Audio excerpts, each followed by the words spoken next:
Coming up on This Week in Torrance. Four-legged friends visit with hospital patients this Halloween. We'll tell you how they're making a difference.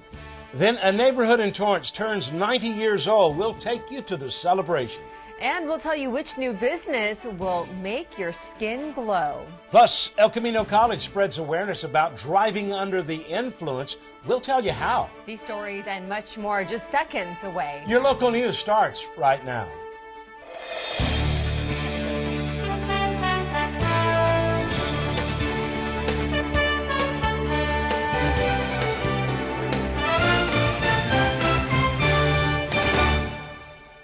Hello and welcome to This Week in Torrance. I'm Ben McCain. And I'm Jin Chun. Thanks so much for joining us. Here are your top stories. Torrance police took steps to make sure prescription drugs don't get into the wrong hands.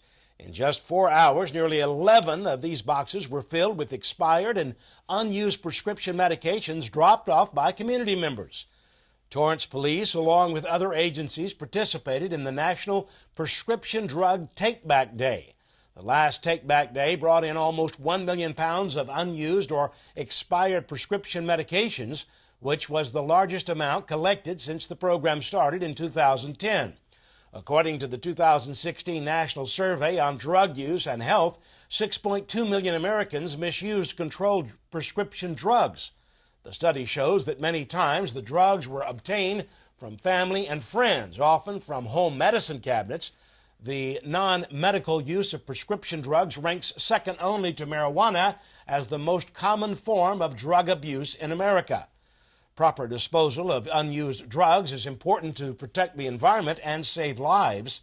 If you miss this event, there is year-round drug disposal available at various sites. For those locations, go to deadiversion.usdoj.gov. And other members of the Torrance Police Department took steps to help those in need.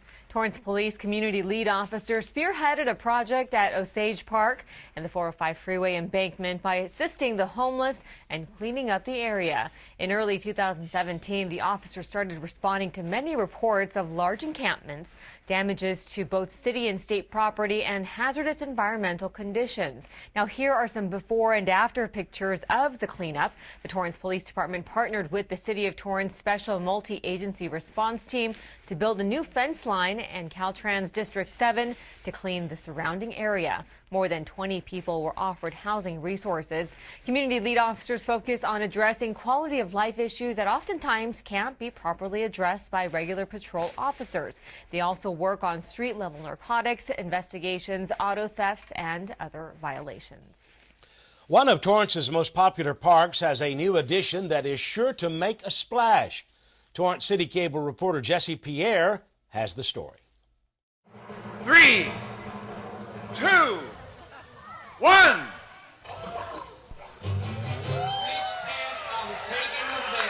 The splash of cool water was welcomed by the first group of local kids as they enjoyed Wilson Park's newest addition. We've been coming since they were born. I've taken them every day, almost every day.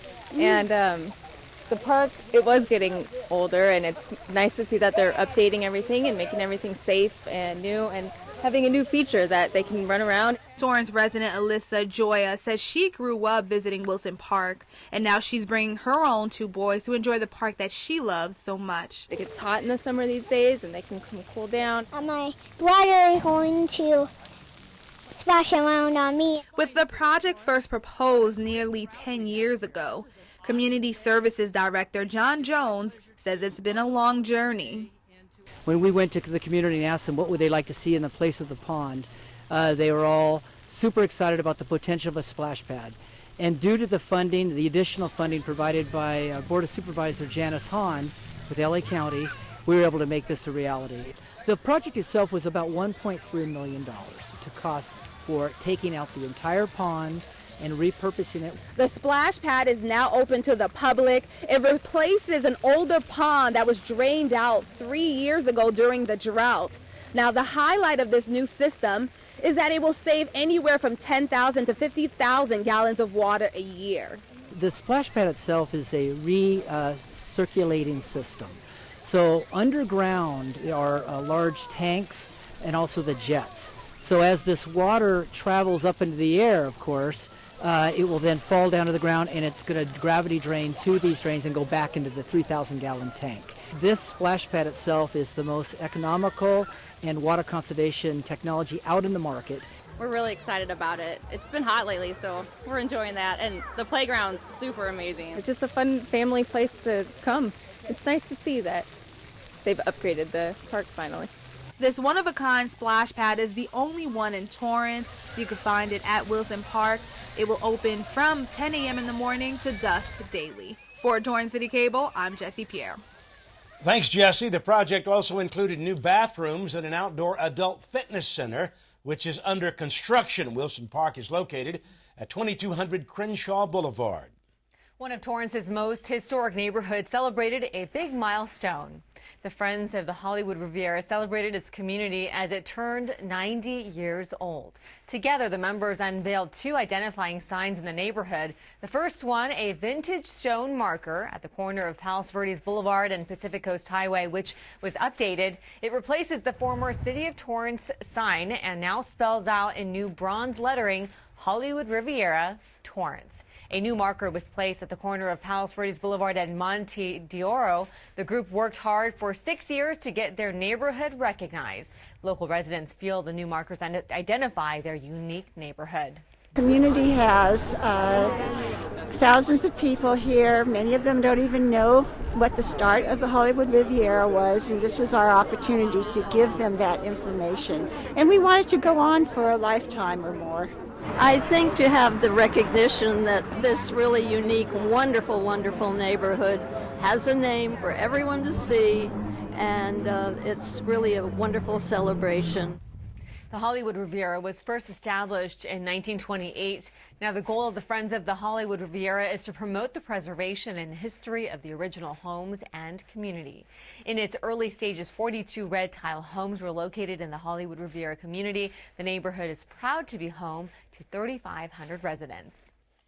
The Torrance Education Foundation continues to make the education of local students their #1 priority.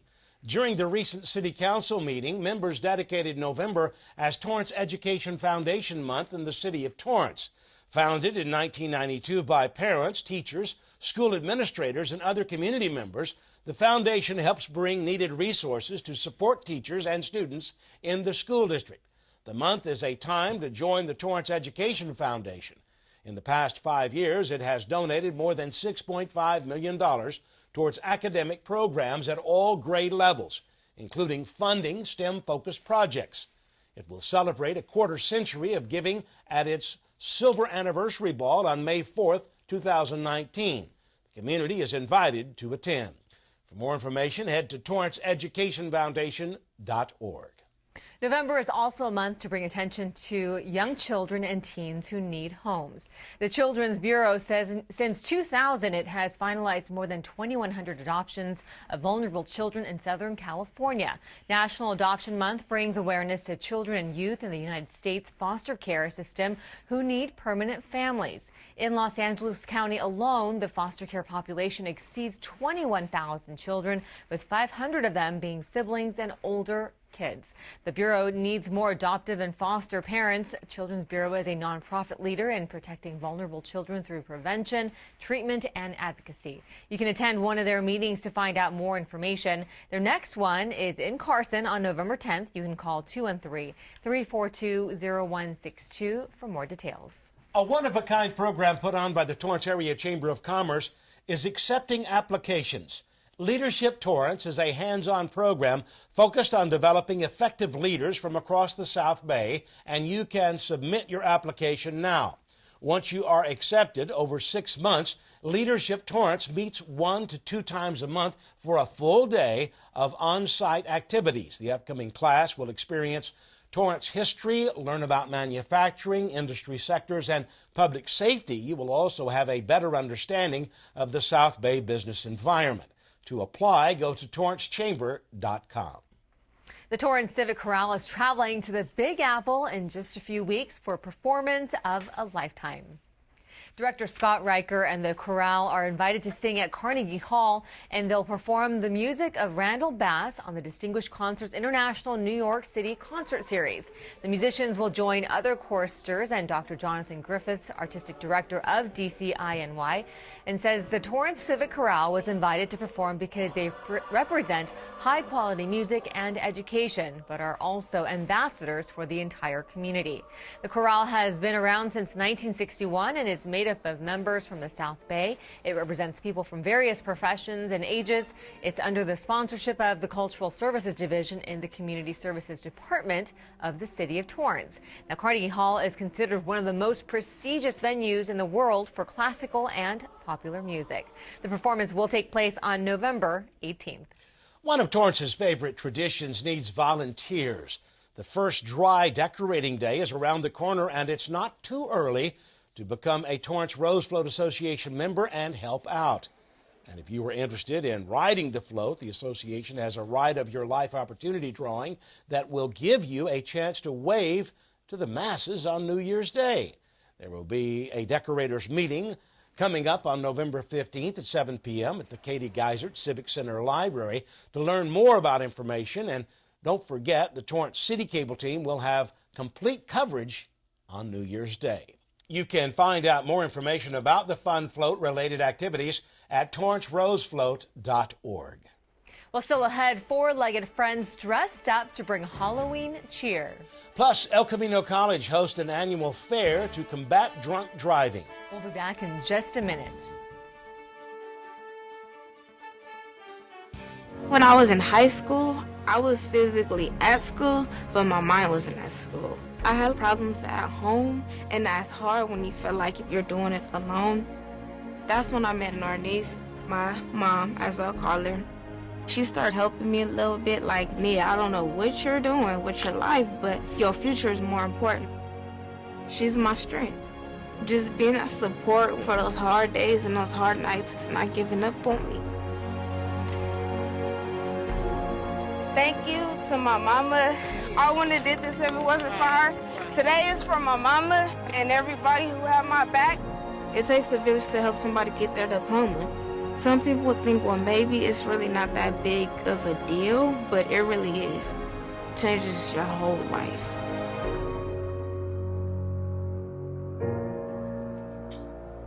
Find free adult education classes near you at finishyourdiploma.org. A local hospital had some special four-legged visitors dress their part for Halloween. 15 dogs strutted their stuff in their costumes in hopes of winning Torrance Memorial Medical Center's first ever trick or doggy treat pet costume contest. Judged by local doctors, volunteers, and their four-legged friends are part of the hospital's pet visitation program. But it was more than just a contest, as dogs dressed in everything from a lobster to a UPS dog stopped by to visit patients in hopes of bringing some cheer for those who can't celebrate the holiday. The program has been around for more than 30 years, and every day the furry friends visit patients to help with the healing process. You're pretty lonely in a hospital, especially if you don't have a large family visiting you, or maybe you live out of town and you had an accident here. So we just love to bring the dogs to give them something else to do, pet and love, and that's what we do. And we take pictures on their cell phones for them, and they get to take them home and show everybody who visited them. I never really knew that these programs existed until I was hospitalized. And so I'm really grateful to all the volunteers who spend their time and energy going around, and I'm grateful to all the dogs too for being so well behaved. Other great costumes were Dr. Barker and Pikachu. The scariest costume title went to the alligator, most original to the UPS costume, and the best costume went to the skunk. Torrance Memorial Medical Center in total has 23 dogs that are part of the program. Dogs must pass obedience training and be at least 2 years old. Then they are assessed by staff for further observation. To learn more about the program, go to torrancememorial.org. Downtown Old Torrance was transformed for a spectacular evening. Hundreds of people dressed in costume to stroll the streets of historic Torrance for the second annual Scare Town. Scare down, I should say. Several of the businesses decorated their storefronts and participated in the big Halloween bash. There was music, games, and of course, lots of candy. And the trunk and treat was in full effect for visitors to stop by for some special treats. South Bay Cheer 360 hosted a haunted maze, and many businesses such as Red Car Brewery, The Depot, and Restoration Kitchen and Wine participated. There's nothing that makes a kid more happy than free candy, and the kids were out in force grabbing all the candy from all the cars with their trunks open that were all decorated so nicely. It was a really nice event, and it looks like they were well prepared with lots of candy this year. The scare down also included a vintage car show and live music. Hundreds of families came out to Wilson Park to enjoy Halloween night. The City of Torrance hosted its annual Halloween Carnival at Wilson Park. There were 30 booths filled with spooktacular fun, such as crafts, a photo booth, games, and music by DJ Ozzy. For $10, attendees were able to enjoy unlimited festivities. Many attendees say it isn't their first time coming out to the event, and it won't be their last. Officials say the carnival is a safe alternative for families in the community. Grandparents, aunts, and uncles, and all the grandkids, and everybody like that here. We have a safe point of reference for everybody to enjoy, and we feel the vibe because so many people are having a great time, and they're laughing and they're running. Well, this is a great opportunity to be with family and not have to worry about, walking the streets or anything. It's a safe place to be, great activities. All the families are around, and the kids are having a great time. Really surprised. I really like that it's so safe for the kids and that it's family day. Some kids, they're scared of, the haunting houses, so we like it here. Every year, a highlight of the event is the parade. Well, people came out to Del Amo Fashion Center to do more than just shop. The outdoor pavilion grass area turned into a pink party in honor of Breast Cancer Awareness Month. In partnership with Providence Little Company of Mary, the party supported cancer support community of Redondo Beach. There was live music from Joe's Band and delicious samples from restaurants including Frida, Outback Steakhouse, and many others. Attendees also made flower crowns and mini bouquets from Bloom Maven. The Cancer Support Community of Redondo Beach is a local organization that provides 200 services and programs each month for cancer patients, their families, and loved ones to support their physical and emotional recovery. All proceeds from the event will benefit the organization. For one afternoon, students at El Camino College got to experience firsthand the consequences of being intoxicated. It was a one-of-a-kind simulation as students put on DUI goggles and maneuvered in a course, hoping to make it to the end. A hands-on experience giving them an idea of how dangerous it can be driving under the influence. This was one of many impairment activities at El Camino College's 18th annual South Bay DUI Awareness Fair. It featured displays and interactive demonstrations that show the dangers of driving not only under the influence of alcohol, but also drugs. For example, students even experienced marijuana impairment and had to shoot basketballs with the goggles. For the first time this year, a Substance Abuse Prevention Expo was available to share resources and prevention activities. El Camino College's police department and the Avoid the 100 West DUI Task Force were also there. A crashed car that was involved in an alcohol-related death was on display. Officials say the target audience of the fair is for 18 to 24-year-olds. And I did the basketball shooting with the gloves that are the goggles that make you feel like you're intoxicated, drunk, or with marijuana. And then I did the driving one, and it was a weird experience. And I feel like it's almost like you feel like, okay, yeah, I can do this, and then you shoot the basketball, and it's way off to the right or the left of the hoop. We say it every year, I do. It's education prevention. And if we're able to prevent just one DUI or one death or any injury, we've done our job. If we can do more than that, that's icing on the cake. The event was started 18 years ago by the college's police chief. Well, dozens of volunteers got together at the Madrona Marsh for a day of restoration. On National Make a Difference Day, the community came out to plant more than 1,000 native grasses. Volunteers helped with a large restoration project at the marsh. First step was removing all of the grass to get ready to plant new life. One of the greatest things that I see as a manager are the diverse people that come here, from birders to botanists to church groups, Boy Scouts, Girl Scouts that are coming to earn their badges. And all these management techniques that we do on Saturdays with these Restoration and Make a Difference Day make that possible for us to continue to enhance the habitat. By getting our volunteers out here to pick some old weeds and plant some native flora, it makes that big of a difference. I've always liked the environment. I think it's really important to take care of it because we only have one earth to live on, and I just like the idea of restoration and preservation in Torrance, which is why I love this place specifically. National Make a Difference Day is an annual community service event held on the 4th Saturday of October. Last year alone, there were 5,000 volunteers who assisted with the march. Some local Dodger fans are keeping their blue spirit alive here in Torrance. Reporter Jesse Pierre has the story. For many, it's not just about wearing the color blue. I spoke to Torrance resident Dan Thomas, and he says he left it out completely on his lawn. I am a Dodger fan by marriage, so love the team, absolutely, support the boys in blue, but my wife really takes the cake. She's the crazy Dodger lady, as she's known as. I have been a Dodger fan probably about my whole life, but the last 10 years really gotten into it. I've always been a sports fan, and I've always loved the Dodgers, and I don't know, it just became a thing. And for Dan and Noreen, their love for the Dodgers runs 25 years deep. I brought them over to the dark side. And there's no denying who this family is rooting for. This year I think I made it to about 30 games. I try to get to all the bobblehead games, and then when I don't get to the game, I try to get one somehow. And I have all the towels from all the playoff games, you know, the rally towels. It's just a lot of fun. The environment, the social aspect, I just absolutely love. She reminds me who's playing what position, so I'm still learning, but I definitely support him. Dan took the opportunity to surprise his wife with a special tribute to her favorite team.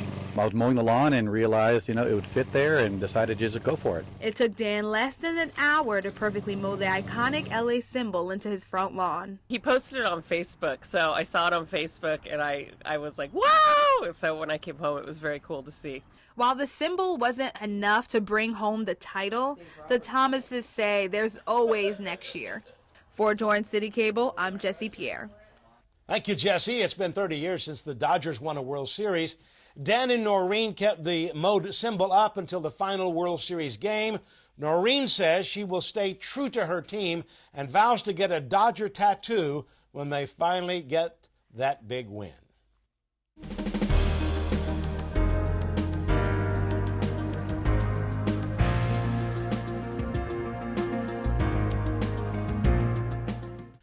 You won't have to go far to get healthy and glowy skin.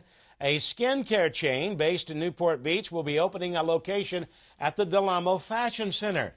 Skin Laundry, known for its laser facials, is expanding at various Simon Mall locations. The company, co-founded by Reese and her husband, she says she found a treatment for her skin issues through laser and a touch of light. Their signature laser facial deep cleans and clears in just 15 minutes. Your first facial is only $40. Skin Laundry doesn't require any downtime after the procedure. On the Simon website, Skin Laundry is expected to open on December 31st. You can learn more about it at skinlaundry.com.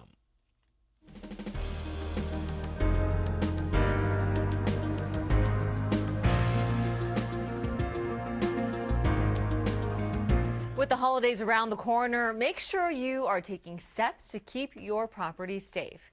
Torrance police shared tips on how to prevent becoming a victim of auto burglaries in the neighborhood. They say don't leave your gym bags, purses, or any bags in plain view. Also, don't hide your purse in the trunk after you've parked the car. And take your cell phones with you before leaving the car. Always lock your doors and close your windows completely. And if you see something, say something. Officials say many times auto burglars sit in the parking lot and watch you come and go. Many times they also check for unlocked vehicles. Now, if you see suspicious activity, call 310-328-3456. And here are some upcoming events for you to mark on your calendar. The Torrance South Bay YMCA is hosting mental health workshops.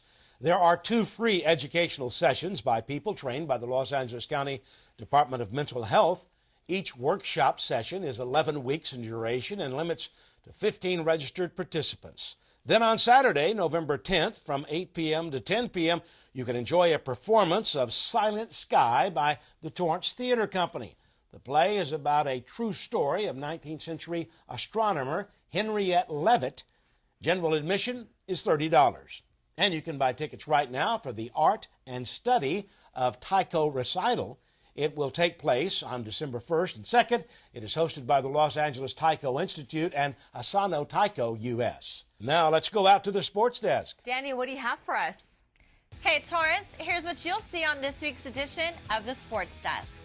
Regular season football comes to a close and it's time for playoffs. We'll tell you how things played out. We'll also give you the scoop on the CIF volleyball playoffs. And we'll hit the college campus to check in with their sports and catch up with the North Torrance Little League for a special Halloween event. Tune into the Sports Desk at 4 and 9:30 p.m. right here on City Cable. Jin and Ben, back to you. Thanks, Danny. Well, that does it for us on This Week in Torrance. I'm Ben McCain. And I'm Jin Chun. Thanks so much for joining us. We'll see you next time.